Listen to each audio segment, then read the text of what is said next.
Hey everybody, welcome to another new episode of Fright Fridays. And today I'm talking about The Exorcist Part 3.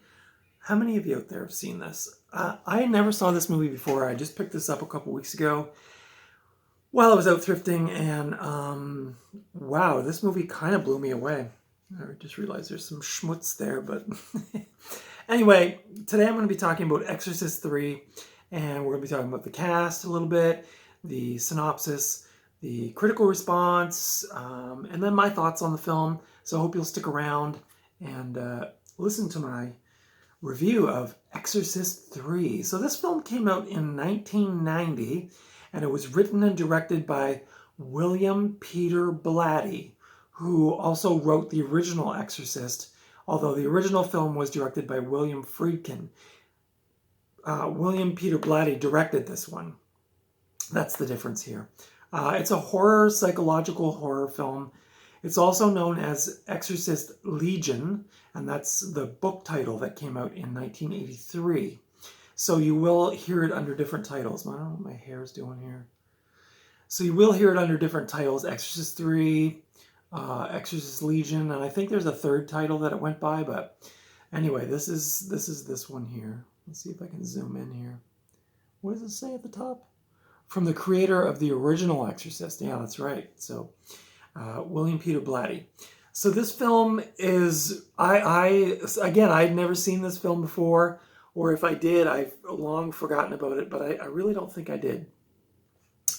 This film famously stars George C. Scott, and I don't think I've seen a lot of George C. Scott movies, but he was so good in this. He's quite over the top, but I think it really works. I think maybe there was some criticism of his acting in this film for being kind of over the top, but I actually thought it really worked for this film. He was also in The Changeling, which is another one of my favorite horror haunted house movies. So maybe I'll do that another Fright Friday. The Changeling, if you've never seen that, a great Canadian horror film starring George C. Scott. This film also stars Brad Dourif, who plays this like possessed guy. That's very that's an oversimplification.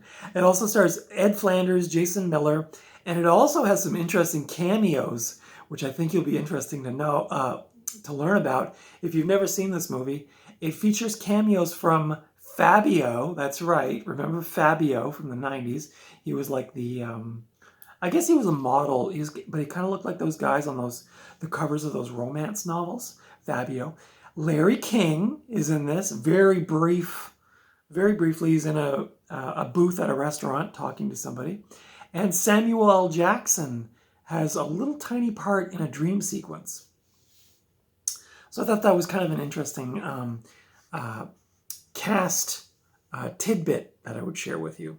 So the synopsis of this film is Police Lieutenant Kinderman, played by George C. Scott, notices similarities between his current murder investigation and the methods used by the Gemini killer, played by Brad Dourif. That's what I was trying to say, not the possessed guy, but he was playing kind of like the Zodiac, like a Zodiac killer, but he was called the Gemini killer, who was executed 15 years before. He soon discovers a hospitalized mental patient, Jason Miller, claiming to be the dead serial killer, but who looks uncannily like a priest Kinderman knows who died during an exorcism. And I think if you've seen The Exorcism, I'm assuming you did, then you know who we're talking about. As more bodies are found, Kinderman, George C. Scott, looks for connections between the two supposedly dead men. I'm not going to hold that movie up any longer. So that's the synopsis. The production, originally William Friedkin was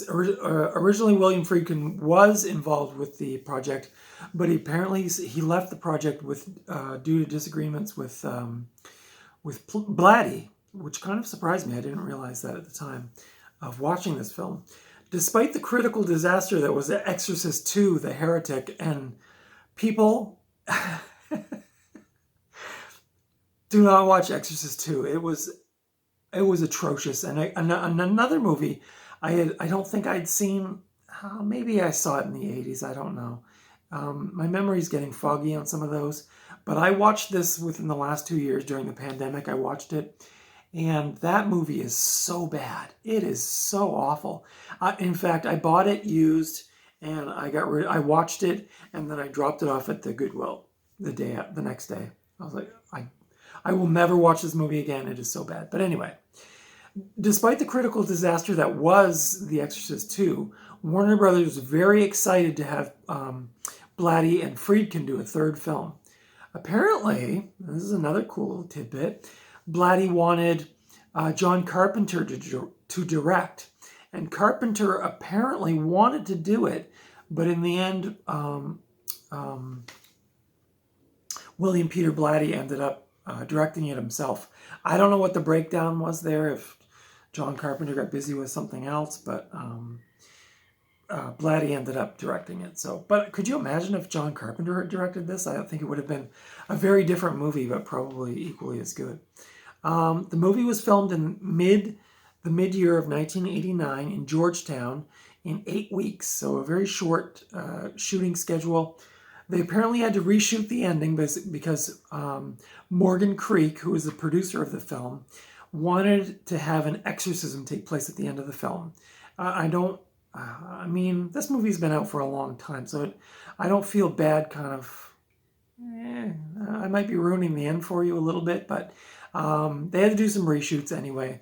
20th Century Fox put up an additional $4 million to do an effects-laden ending.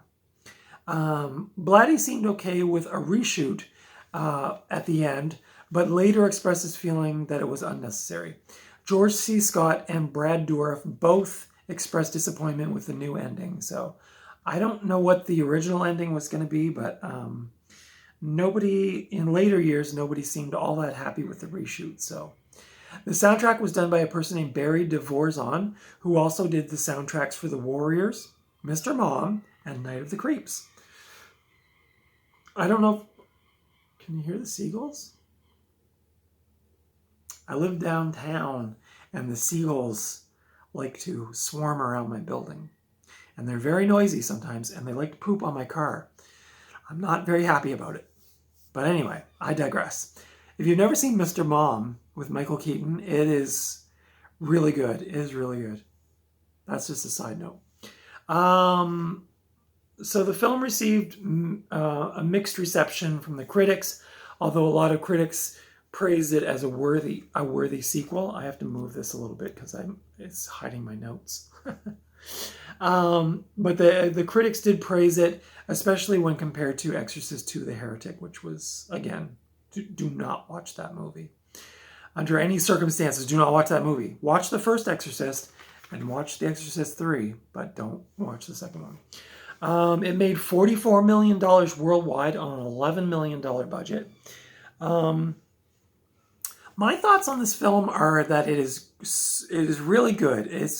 I think it's very underrated. The dialogue alone, and again, it's because the writer, I don't know if he did the screenplay. Let me just check here. Yeah, so it was written for the screen and directed by William Peter Blatty, and it's based on the novel Legion by William Peter Blatty. So it's very talk heavy, but the dialogue is real primo. I'm talking real fantastic stuff. So that was a big standout for me. A lot of horror movies don't have great dialogue. I mean, that's a known fact, but this one had some really great dialogue.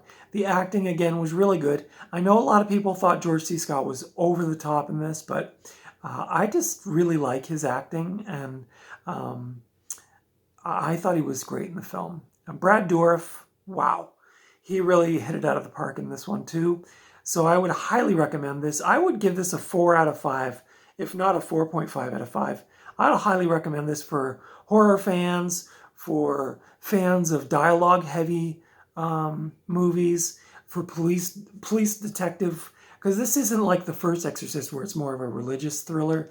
This is kind of like more of a detective thriller with supernatural kind of demonic stuff in it. So if you like that kind of thing, I would highly recommend it.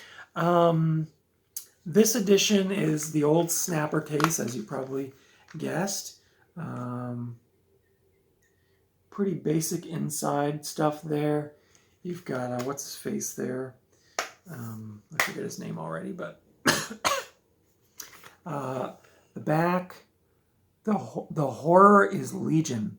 And for special features on this, we have interactive menus because, you know, back in, what year did this come out? 1999 from Warner Brothers. Interactive menus was considered a special feature. The theatrical trailer, and that's about it. Yeah, there's no other special features on this. I'm sure this is probably getting a Blu-ray with commentary and all that stuff, but I found this real cheap, I think $2 or $3, so I grabbed it. And I'm really glad I did because it proved to be a real gem in my collection. I brought out some of my movies. I don't have a shelf yet, so I did this just to kind of make myself feel a bit better because I miss looking at my movies every day on a shelf, so... So I'll add The Exorcist 3 to the pile. So yeah, I would highly recommend this movie. It's streaming on Tubi as well as Shudder. If you have Shudder, you can watch it on there. As of the recording of this, I think. Anyway, Tubi, for all of those of you out there who love horror, martial arts, anything cult, even some mainstream stuff, Tubi is free. It's spelled Tubi. It's free. There's tons of movies on there. Now, on a side note, and this is going a little off track from my review, but regarding Tubi, I've been watching Tubi off and on over the last couple of years, and I put on The Return of the Living Dead the other day, and if you've ever seen that movie, there's some nudity in it. And I put that movie on in the background the other day while I was doing some housework or laundry or something.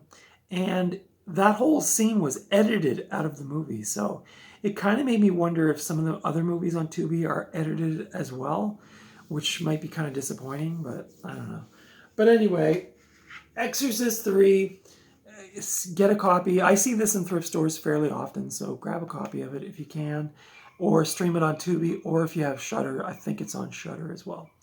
So that's my review of Exorcist 3. I hope you enjoyed it. If you've seen this movie and you have any thoughts, put it in the comments below. Give me the thumbs up. If you haven't subscribed already, consider subscribing for more content like this.